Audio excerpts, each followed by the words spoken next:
Hello children, today we are going to start lesson number 5 in Living English, Yuki and the Tsunami. Yuki is a Japanese name. So let us start the story. First of all, let us introduce about it. The people of a small village in Japan get ready to celebrate a good rice harvest. ये एक कहानी है जो कि Japan के लोगों के बारे में बतलाई गई है। यहाँ पे दिखलाया जा रहा है कि एक छोटा सा गांव है जापान में, वहाँ पे लोग जो हैं वो तैयार हो रहे हैं एक बहुत ही अच्छा राइस हार्वेस्ट का मतलब होता है धान की कटाई।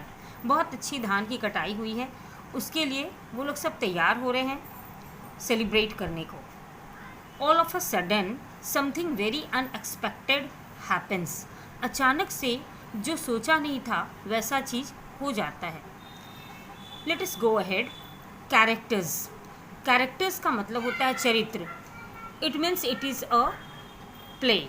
इसका मतलब है कि ये एक प्ले है, नाटक है जो कि जापान के लोगों के द्वारा किया गया है और उसको यहाँ पे दर्शाया जा रहा है। कैरेक्टर्स में कौन कौन है चलिए देखते हैं। यूकी, अ यंग जापानीज़ बॉय। यूकी एक बच्चा है जो कि जापान का बच्चा है, लड़का है। यूकीज़ फादर, उसके पापा हैं। यूकीज़ मदर, मम्मा हैं। फर्स्ट विलेजर, गांव का एक ग्रामीण है। सेकंड विलेजर, दूसरा ग्रामीण है।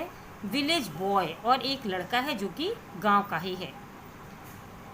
अभी जैसा कि मैंने आपको बतलाया कि यह एक नाटक है, तो आगे हम लोग जानते हैं कि फिर इस नाटक में क्या होता है। As the curtain rises, curtain का मतलब होता है पर्दा, स्टेज का पर्दा उठता है। Yuki and his parents are outside their house. Yuki और उसके माता पिता जो हैं वो घर के बाहर होते हैं। They are getting ready for a festival that night to celebrate a fine rice harvest. वो लोग तैयार हो रहे थे जो कि रात में त्यौहार वो मनाने वाले थे, धान की बहुत अच्छी कटाई हुई थी उसके लिए। They are carrying paper lanterns, basket of food, flowers and other kinds of decorations. वो साथ में क्या क्या कैरी कर रहे थे? पेपर के लैंटर्न्स, बास्केट ऑफ फूड मतलब खाने की डोलची, फ्लावर्स फूल, और अलग अलग तरह के डेकोरेशन की सामग्री मतलब सजावट का सामान। Yuki hands a garland of silk flowers to his father. Garland का मतलब होता है माला, यहाँ पे माला को कहा गया है गार्लैंड। वो सिल्क फ्लावर्स जो होता है उसका एक माला लिए हाथ में खड़ा है, पर्दा उठता है, उस समय की बात है। यूकी जो है वो खड़ा रहता है। वो क्या बोलता है वो देखिए। Father, I can not reach the branches of the tree. बोलता है अपने पापा से कि मैं उस ब्रांच के पास, जो पेड़ का जो ब्रांच है, डाल है, वहाँ तक मैं नहीं पहुँच पा रहा हूँ। Will you help me please, क्या आप मुझे मदद कीजिएगा। फादर ने क्या कहा?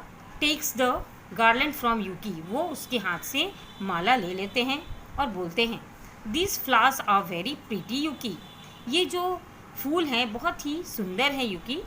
Our friends and neighbours will be happy to see them tonight when we celebrate our rice harvest. जो हमारे पड़ोसी हैं और जो हमारे दोस्त हैं वो लोग सारे खुश हो जाएंगे जब हम लोग रात में अच्छे से सेलिब्रेट करेंगे, त्यौहार मनाएंगे राइस हार्वेस्ट का, यानी कि धान की कटाई का। Strings the flowers across the branches of a tree. वो लोग क्या करते हैं कि पेड़ में जो फ्लावर्स लगे हुए हैं ब्रांचेज में, उनको लपेटते हैं धागों से, जो कि फूलों से बंधा हुआ धागा है, और उससे वो लपेटते हैं। यूकी क्या बोलता है? Thank you father, that is better. बोलता है बहुत अच्छी बात है। ईगरली मतलब उत्सुकता से। Father, tell me again about grandfather. बहुत उसको इच्छा थी जानने की, तो बोलता है कि मुझे कुछ ग्रैंडफादर के बारे में बतलाइए, मेरे दादाजी के बारे में। फादर बोलते हैं everyone in our village remembers your grandfather. हमारे गांव के सारे लोग तुम्हारे दादाजी को हमेशा याद करते हैं। He was the one who taught us how to grow rice. वो हैं वही हम लोगों को अच्छे से बतलाएं कि कैसे धान को उगाया जाता है, वो हम लोगों को सिखाए। Everyone respected him because he was smart. सारे लोग उनकी इज्जत करते थे क्योंकि वो बहुत ज़्यादा स्मार्ट थे, मतलब सूझबूझ से भरे थे। हमेशा वो कोई भी बात बोलते थे बहुत स्मार्टली बोलते थे। Yuki's mother steps out of the house. ये एक नाटक का मंच है, तो इसमें क्या दिखला रहा है आगे कि यूकी की मम्मा हैं वो बाहर निकलती हैं। Steps out of the house का मतलब हुआ घर से बाहर निकलती हैं। First villager, village boy and other villagers walk back and fourth across the stage in small groups. Village boy है, एक पहला ग्रामीण है, और भी विलेजर्स हैं, ग्रामीण हैं, वो सारे मिल कर के बैक एंड फोर्थ का मतलब होता है आना जाना, है ना। तो पीछे स्टेज में छोटे छोटे ग्रुप्स में, समूह में वो आना और जाना कर रहे होते हैं।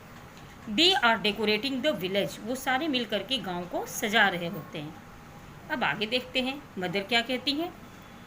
They you are, we have a lot to do before tonight to make this a great celebration. वो बोलती हैं आप लोग यहाँ हैं, हम लोगों को रात में जो त्यौहार मनाना है वो बहुत ही बड़ा सेलिब्रेशन होगा, बहुत ही बड़ा त्यौहार मनेगा। We better get it to work, अब हम लोग सब मिल करके इस काम के लिए आगे बढ़ें। फादर क्या बोलते हैं, Yuki and I were just talking about grandfather. मैं और यूकी जो हैं हम लोग ग्रैंडफादर के बारे, मतलब दादाजी के बारे बात कर रहे थे। मदर बोलती हैं, yes we all miss grandfather Yuki, but we remember him every day by doing things the way he taught us. वो बोलती हैं अपने बच्चे से, यूकी हम लोग उनको बहुत ज़्यादा याद करते हैं और हमेशा हम लोग उनको याद तो करते हैं और उनको मिस भी करते हैं, बिकॉज़ वो बहुत कुछ हम लोगों को सिखाए हैं। टू यूकीज़ फादर, बोलती है वो यूकी के पापा को, okay dear that's enough memories for today. अब ये याद करने का जो समय है अभी इतना काफ़ी है, लेट्स गेट क्रैकिंग। वो बोलती हैं कि चलिए बहुत जल्दी यहाँ पे हम लोगों को काम करने की ज़रूरत है। क्रैकिंग मतलब बहुत जल्दी काम करने की ज़रूरत है। Yuki can work by himself for a while. Yuki जो है वो अपने काम को, कुछ काम करना शुरू कर देता है। फादर क्या बोलते हैं, I come with you dear. Father बोलते हैं कि ठीक है मैं भी तुम्हारे साथ आ रहा हूँ। मदर बोलती हैं, मदर क्या करती हैं, gives a basket of fruits to Yuki. Mother जो हैं एक फ्रूट से भरा हुआ डलिया देती हैं यूकी को। Yuki, I want you to take this fruit basket to the sea and make sure that the fruits are washed clean and dried by the time I return. Mother बोलती है कि जब तक मैं वापस आऊँ तब तक ये जो फ्रूट का जो डलिया है वो लेके जाओ और इसको समुद्र में जा कर के अच्छे से वॉश करो, धो लो और सुखा भी लेना जब तक मैं वापस आऊँ उसके पहले। Mother walks off stage, mother जो हैं वो स्टेज से बाहर चली जाती हैं। फादर क्या बोलते हैं, you know how she gets worked up before a festival. तुम्हें पता है ना ये कितनी हड़बड़ी में सारे काम करती हैं तुम्हारी मम्मा। I had better go and help her. वो बोलते हैं कि मैं जा रहा हूँ उसकी मदद करता हूँ। Quickly runs off stage after mother, वो दौड़ के जाते हैं मदर के साथ, स्टेज से बाहर चले जाते हैं। First villager, village boy and other villagers have been walking back and forth across the stage behind Yuki and his family. First villager जो है और विलेज बॉय है और भी लोग जो थे ग्रामीण लोग, वो सब मिल करके जो स्टेज है उसके पीछे बैक एंड फोर्थ, जैसा मैंने भी आपको बतलाया, आना जाना करते हैं उसके फैमिली के पीछे। Suddenly Yuki feels the earth shake under his feet but no one else seems to notice. अचानक से यूकी को क्या लगता है कि जैसे उसके पैर के नीचे कोई धरती जैसे कि हिली हो, वैसा उसको ऐसा लगता है, बट ये कोई भी और किसी को भी ये महसूस नहीं होता है। यूकी सरप्राइज्ड, वो अचानक से बिल्कुल आश्चर्यचकित हो जाता है। What was that, the earth moved. वो बोलता है अरे ये क्या था भाई, क्या पृथ्वी हिली है। द अर्थ मूव्स अगेन, फिर से पृथ्वी हिलती है, धरती हिलती है। The villagers drop whatever they are carrying and bend their knees as if trying to keep their balance। विलेजर्स को समझ में नहीं आता क्या हो रहा है, लेकिन जो भी वो लेकर के जा रहे थे वो झुक झुक के चलने लग जाते हैं। जैसा लग रहा था कि वो बैलेंस करने की कोशिश कर रहे हैं। The movement stops and the villagers start laughing relieved. जब मूवमेंट स्टॉप होता है मतलब शेक करना ख़त्म होता है, धरती हिलना, तो विलेजर्स हंसने लगते हैं। उनको समझ में नहीं आता है कि हो क्या रहा है, और फिर आराम से खड़े हो जाते हैं।